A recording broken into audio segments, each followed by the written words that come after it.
ഭൂരിപക്ഷം വരുന്ന മുസ്ലിമീങ്ങളെ മുഴുവനും മുശ്രിക്കുകളും കാഫിറുകളുമാക്കുന്ന രംഗങ്ങൾ നമുക്കൊന്ന് കാണാം.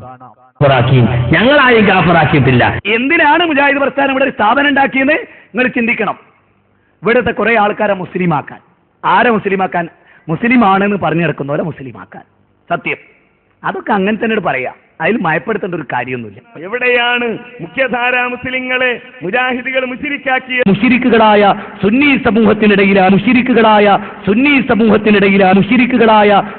സമൂഹത്തിനിടയിലാണ് എനിക്ക് നിങ്ങൾക്കും തൗഹീദ് പറയാനുള്ളത്. നമ്മൾ ആരും പേരെടുത്ത് കാഫിറാക്കാനോ മുശ്രിക്കാക്കാനോ ഇല്ല.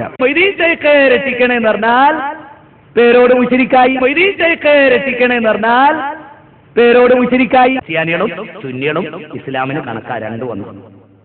അന്നൊക്കെ മുസ്ലിമായിട്ട് അംഗീകരിക്കേണ്ട ഗതികേട് വന്നല്ലോ ഇന്നത്തെ കാലത്ത്. നിന്നൊക്കെ മുസ്ലിമായിട്ട് അംഗീകരിക്കേണ്ട ഒരു ഗതികേട് വന്നല്ലോ. നേരം നിന്റെയൊക്കെ മയ്യസ്കരിക്കേണ്ട ഒരു അവസ്ഥ മുസ്ലിമിന് വന്നില്ലേ? അതിനേക്കാൾ നല്ല ബാലല്ലതോ കല്യാണമെല്ലോ സ്കരിക്കണ. ഒരാൾ 100 നിസ്കാരത്തിന് ശേഷം സുബ്ഹാനല്ലാഹ് അൽഹംദുലില്ലാഹ് അല്ലാഹു അക്ബർ ഇത് 33 വട്ടമാണ്. എല്ലാവർക്കും അറിയാം. ലോകത്തൊരു മുസ്ലിമിന് എതിരെ അഭിപ്രായമില്ല. ഒരാള് നമ്മളോട് ചോദിക്കണേ, ഇക്കാക്ക സുബ്ഹാനല്ലാഹ് എന്നതിന്റെ അർത്ഥം എന്താ? ഓ, അള്ളാഹു എത്ര പരിശുദ്ധനാണ്. ആണോ? ആ, അതെ. സുബ്ഹാനല്ലാഹ് എന്ന് പറയുന്നത് നല്ലതാണോ? ആ, നല്ലതാണ്. എന്നാലേ ഞാൻ എല്ലാ ഫർദ് നിസ്കാരത്തിനും 99 വട്ടം ചൊല്ലു ഓരോ ദിക്റും എന്ന് അയാൾ തീരുമാനിച്ചാലോ അവസ്ഥ കഥ കഴിഞ്ഞു. അയാളെ കഥ കഴിഞ്ഞു. ഞാൻ കഥ കഴിക്കുന്നല്ല, അയാളെ കഥ കഴിഞ്ഞു. ഇസ്ലാമെന്ന് പുറത്തുപോയി. കേരളത്തിലെ മുസ്ലിം കുടുംബത്തിൽ ജനിച്ച കാഫറുകളായ ആളുകൾ പറഞ്ഞു, കൂക്കിക്കൊള്ളി. യഥാർത്ഥത്തിൽ ദൈവമേ രക്ഷിക്കണേ എന്ന് പറഞ്ഞ ബാലയത്തിനാണ് യഥാർത്ഥ മുസ്ലിമ്. മൊയ്തീൻ ശൈഖേ രക്ഷിക്കണേ എന്ന് പറഞ്ഞവനാണ് കാഫിർ. ഞങ്ങളായും കാഫറാക്കിയിട്ടില്ല. മൊയ്തീൻ ശൈഖേ രക്ഷിക്കണേ എന്ന് പറഞ്ഞവനാണ് കാഫിർ. വിളിക്കപ്പെട്ട വ്യക്തി യഥാർത്ഥത്തിൽ കുഫ്ർ ചെയ്യാത്ത ആളാണെങ്കിൽ വിളിച്ചവൻ കാഫറായി മാറുന്നതാണ്. ഇവിടെ അള്ളാഹു അല്ലാത്തവരെ വിളിച്ച് പ്രാർത്ഥിച്ചിട്ടാണ് ലക്ഷക്കണക്കിന് മനുഷ്യർ അവിടെ ഹജ്ജിന് ചെല്ലുന്നത് അല്ലേ? ആ മുശ്രിക്കുകളാണ് അവിടെ ഹജ്ജ് ചെയ്യണത്. മുജാഹിദ് ബാലുശ്ശേരി പറഞ്ഞു, എന്ത് 5 ലക്ഷം വരുന്ന മുസ്ലിങ്ങൾ മാത്രമേ ഹജ്ജിന് അവിടെ എത്തുന്നുള്ളൂ, ബാക്കിയുള്ളവരൊക്കെ എന്താണ് മുശ്രിക്കീങ്ങളാന്ന് ആ വാചകത്തിൽ തന്നില്ല. അത് കേൾപ്പിക്കാൻ കഴിയില്ല. എന്റെ കയ്യിലുണ്ടാ ക്ലിപ്പ്. ഇപ്പൊ ഇടാൻ സമയമില്ല. ശിർക്ക് ചെയ്യുന്നവർ ഹജ്ജ് ചെയ്യുന്നു. ആ മുശ്രിക്കുകളാണ് അവിടെ ഹജ്ജ് ചെയ്യണത്. മുശ്രിക്കീങ്ങളാന്ന് ആ വാചകത്തിൽ തന്നില്ല. അത് കേൾപ്പിക്കാൻ കഴിയില്ല. ആ മുശ്രിക്കുകളാണ് അവിടെ ഹജ്ജ് ചെയ്യണത്. മൊയ്തീൻ ശൈഖേ രക്ഷിക്കണേ എന്ന് പറഞ്ഞവനാണ് കാഫിർ. കാഫിറാക്കൽ മുജാഹിദുകളെ പണിയല്ല. അത് ഇവിടെ വളരെ വ്യക്തമായി പറഞ്ഞിരിക്കുന്നു. ഇനി മുജാഹിദുകളുടെ മുൻഗാമികളെ നമുക്കൊന്ന് പരിചയപ്പെടാം. അൽഹാജി അബൂജഹൽ, അൽഹാജി അബൂലഹബ്, അൽഹാജി വലീദ് ഇബ്നു മുഗീറ, അൽഹാജി അബൂ സുഫിയാൻ. അതെ, വഹാബി പാളയത്തിലെ മുസ്തപ്പന്മാരുടെ പിതാവായ അബൂജഹലിനെ പ്രകീർത്തിക്കുന്ന വഹാബി പൗരോഹിത്യത്തെ നിങ്ങളൊന്ന് കാണുക.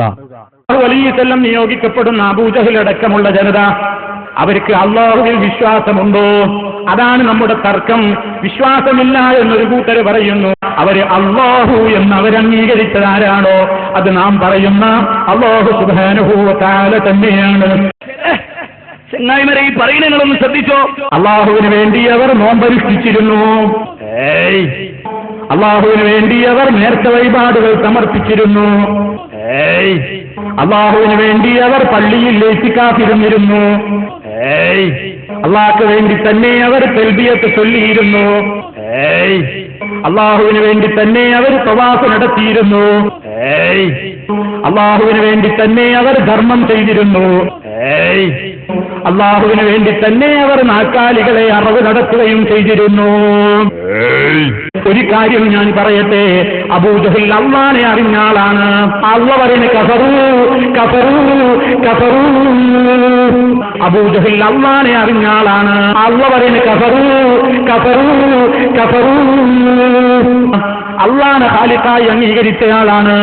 അള്ളാനെ റാസിഖായി അംഗീകരിച്ചയാളാണ്. അള്ളാഹ് പറയുന്നത് കഫറൂ. അവരവിശ്വസിച്ചു കഫറൂബി റബ്ബിഹിം, അവരെ അള്ളാഹുവിൽ അവിശ്വസിച്ചു എന്നല്ലേ പറയുന്നത്. ഇനി മുജാഹിദ് പൗരോഹിത്യം സദാചാരങ്ങളെ എതിർക്കുന്നത് കാണൂ. മന്ത്രവാദം ഉണ്ടാവും, പിന്നെ എല്ലാത്തിനും അൽഫാത്തിയാണല്ലോ. തൊട്ടിനും പിടിച്ചിനൊക്കെ അൽഫാത്തിയ.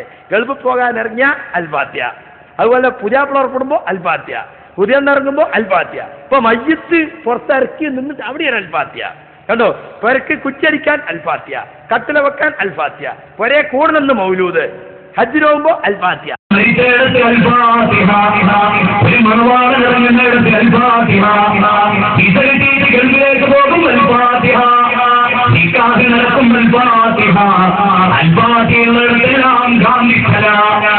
ഒരു ഗ്ലാസ് കോള കുടിച്ചാ നരകത്ത് പോവില്ല, റോഡൊന്ന് വീതി കൂടിയാ നരകത്ത് പോവില്ല, എക്സ്പ്രസ് ഹൈവേ ഉണ്ടായ നരകത്ത് പോവില്ല. ഇനി വെള്ളം ചീത്തയായി ഒരു മോശമായ വെള്ളം കുടിച്ചാൽ നരകത്ത് പോവില്ല. പക്ഷേ നിങ്ങൾ ആലോചിച്ചു നോക്ക്, ദർഗകളിൽ മന്ത്രിച്ചു ഊതിക്കൊടുക്കുന്ന ചെറുക്കിന്റെ വെള്ളം അത് കുടിച്ചാൽ നരകത്ത് പോകും തീർച്ചയാണ്. തലമൊട്ടരിക്കൽ കുഫ്രിയത്താ, അത് അഹ്ലു കിതാബുകാരുടെ സ്വഭാവമാണ് നബി പറഞ്ഞത്. തലമൊട്ടരിക്കൽ കുഫ്രിയത്താ, അത് അഹ്ലു കിതാബുകാരുടെ സ്വഭാവമാണ് നബി പറഞ്ഞത്. ഒരു തിന്മ ഒരാൾ വ്യഭിചരിക്കുന്നതിനേക്കാൾ, ഒരാൾ മദ്യപിക്കുന്നതിനേക്കാൾ, ഒരാൾ പലിശ കൊടുക്കുന്നതിനേക്കാൾ, ഒരാൾ ഈ നിലക്ക് അധർമ്മം പ്രവർത്തിക്കുന്നതിനേക്കാൾ, അളവിലും ദുഃഖത്തിലും കൃത്രിമം പ്രവർത്തിക്കുന്നതിനേക്കാൾ പിശാചിന് ഏറ്റവും ഇഷ്ടം നമസ്കാരത്തിന് ശേഷമുള്ള കൂട്ടപ്രാർത്ഥനയാകുന്ന ബിദ്അത്ത്, സുബഹിക്ക് ശേഷമുള്ള കുനൂത്താകുന്ന ബിദ്അത്ത്, ഒരാൾ വ്യഭിചരിക്കുന്നതിനേക്കാൾ വലിയ തിന്മ. സുബ്ഹാനല്ലാഹ്.